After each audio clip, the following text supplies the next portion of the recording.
നമസ്കാരം. എക്സലൻ്റ് അക്കാദമിയുടെ പുതിയ ഒരു വീഡിയോയിലേക്ക് എല്ലാവർക്കും സ്വാഗതം.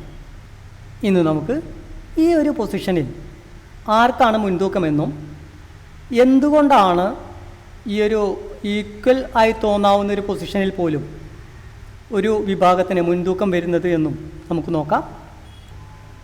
വൈറ്റിൻ്റെ ഭാഗത്തു നിന്ന് ചിന്തിക്കുകയാണെങ്കിൽ D4 ഇരിക്കുന്ന പോൺ ഒരു ഒറ്റപ്പെട്ട പോണായിട്ടാണ് കാണപ്പെടുന്നത്.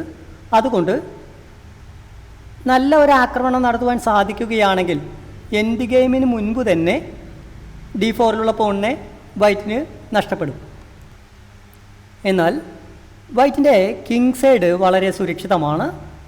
ബിഷപ്പിനെ കൂടി ആക്റ്റീവാക്കുകയാണെങ്കിൽ വളരെ നല്ല ഒരു പൊസിഷൻ ഉണ്ടാക്കിയെടുക്കുവാൻ വൈറ്റിന് സാധിക്കും.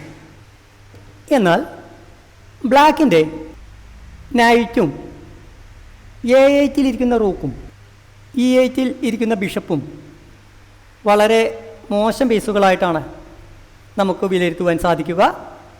ഒരു അറ്റാക്ക് കമ്പോസ് ചെയ്യുന്നതിന് മുൻപ് തന്നെ ഈ മൂന്ന് കരുക്കളെയും കുറച്ചുകൂടി നല്ല ഒരു പൊസിഷനിലേക്ക് എത്തിക്കേണ്ടതുണ്ട്. എന്നാൽ ഡിഫെൻസിങ്ങിൻ്റെ ഭാഗം നോക്കുകയാണെങ്കിൽ ബ്ലാക്ക് വളരെ മോശം പൊസിഷനായിട്ടല്ല നമുക്ക് തോന്നുന്നത്. എന്നാൽ ഈ ഒരു പൊസിഷനിൽ പോലും വൈറ്റിന് നിഷ്പ്രയാസം വിജയിക്കാവുന്ന ഒരു പൊസിഷനാണ് ഇപ്പോൾ ഉള്ളത്. എന്താണ് ഗെയിമിൽ സംഭവിച്ചത് എന്ന് നമുക്ക് നോക്കാം. 3 പീസുകളുണ്ടെങ്കിൽ ഒരു അറ്റാക്ക് കമ്പോസ് ചെയ്യാം എന്നുള്ളത് കൊണ്ട് ബിഷപ്പ് ഒഴികെ മറ്റെല്ലാ കരുക്കളെയും വളരെ പെട്ടെന്ന് തന്നെ ഒരു ആക്രമണ സാധ്യതയുള്ള സ്ഥലത്തേക്ക് വൈറ്റിന് എത്തിക്കുവാൻ സാധിക്കുന്നു. ഈ ഗെയിമിൽ ഒരു സാക്രിഫൈസ് നടത്തിക്കൊണ്ട് വളരെ നല്ല ഒരു പൊസിഷൻ ഉണ്ടാക്കിയെടുക്കുന്നത് എങ്ങനെയാണ് എന്ന് നമുക്ക് മനസ്സിലാക്കാം. നമുക്ക് നേരിട്ട് ഗെയിമിലേക്ക് കിടക്കാം. ആദ്യ നീക്കം നടത്തേണ്ടത് വൈറ്റാണ്. ബിഷപ്പ് A3, C1 ഇരിക്കുന്ന ബിഷപ്പിനെ A3 എന്ന നീക്കം നടത്തിക്കൊണ്ട് E7 ഇരിക്കുന്ന ബിഷപ്പിനെ ആക്രമിക്കുന്നു. എന്താണ് ഈ ആക്രമണത്തിൻ്റെ ലക്ഷ്യമെന്ന് നമുക്ക് നോക്കാം. E7 ഇരിക്കുന്ന ബിഷപ്പിനെ വെട്ടിയെടുക്കുവാൻ സാധിക്കുകയാണെങ്കിൽ അല്ലെങ്കിൽ അവിടെ നിന്ന് മാറ്റുവാൻ സാധിക്കുകയാണെങ്കിൽ കിങ് സൈഡിലെ പ്രധാന സ്ക്വയറുകളായ F6, G5 എന്നീ സ്ക്വയറുകളുടെ നിയന്ത്രണം പൂർണ്ണമായും വൈറ്റിൻ്റെ നൈറ്റുകൾക്ക് ലഭിക്കുന്നു. ക്യൂൻ D8 ബിഷപ്പ് ഉപയോഗിച്ചുകൊണ്ട് ബിഷപ്പിനെ വെട്ടിയെടുക്കുന്നതിന് പകരം ക്യൂൻ D8 എന്ന നീക്കം നടത്തിക്കൊണ്ട് ബിഷപ്പിന് ഒരു സപ്പോർട്ട് നൽകുകയും D4 ഇരിക്കുന്ന പോണിനെ ഒരു ആക്രമണം കൂടി നൽകുകയും ചെയ്യുന്നു. ക്യൂൻ H6, ക്യൂൻ H6 എന്ന നീക്കം വളരെ അപകടകരമാണ്. ഈ ഒരു പൊസിഷനിൽ E4 ഇരിക്കുന്ന നൈറ്റ് ഉപയോഗിച്ചുകൊണ്ട് F6 എന്ന നീക്കം നടത്തി ഒരു ചെക്ക് നൽകുകയാണെങ്കിൽ ബിഷപ്പ് ഉപയോഗിച്ചുകൊണ്ട് നൈറ്റിനെ വെട്ടിയെടുക്കുവാൻ നിർബന്ധിതമാകുന്നു. ഒരു നൈറ്റ് സാക്രിഫൈസ് ചെയ്തുകൊണ്ട് ക്യൂൻ F8 എന്ന നീക്കം നടത്തിക്കൊണ്ട് ഒരു ചെക്ക് മേറ്റ് ഉണ്ടാക്കിയെടുക്കുവാൻ വൈറ്റിന് സാധിക്കുന്നു.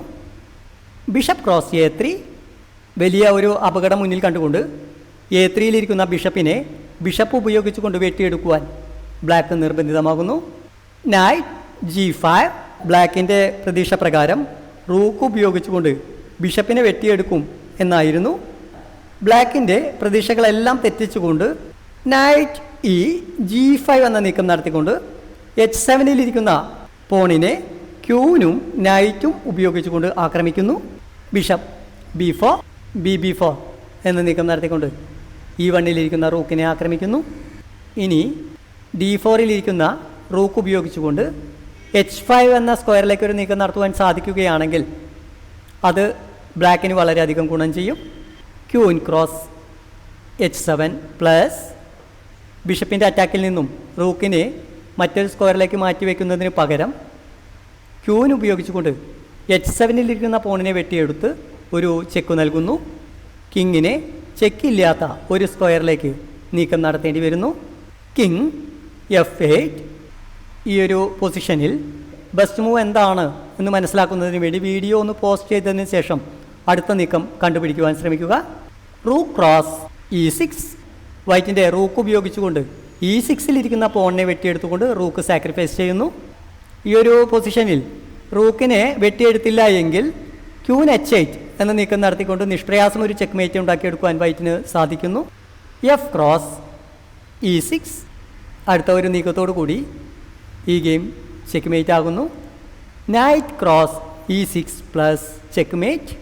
പുതിയ ഒരു വീഡിയോയുമായി നമുക്ക് വീണ്ടും കാണാം. നമസ്കാരം.